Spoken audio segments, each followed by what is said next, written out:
In today's video, I'm going to teach you how to add a subtask in Microsoft Project. Before we start clicking around, let's quickly define what a subtask is. In Microsoft Project, a subtask is simply a regular task that's indented under another task. The task above becomes a summary task, and it rolls up the timing and progress of all the subtasks beneath it. This structure helps you organize work into phases and components so your schedule is easier to read and manage. To work comfortably with subtasks, make sure you're looking at the Gantt chart view. On the ribbon, go to the View tab and choose Gantt chart. This is the standard view for building a task list and seeing the outline and timeline together. If you're already in that view, you're good to go. Next, identify the task you want to turn into a subtask.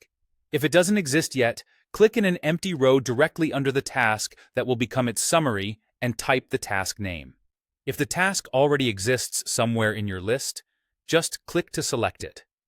It's important that the subtask is positioned immediately below the intended summary task before you indent, because the indentation will make it a child of the task right above it. Now, with the task selected, go to the Task tab on the ribbon and click Indent Task.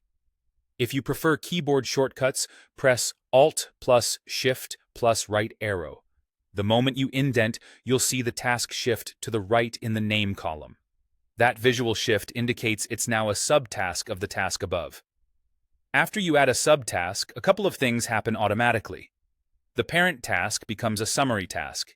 Its name appears in bold, and on the Gantt chart, you'll notice a summary bar that spans the start and finish of its subtasks.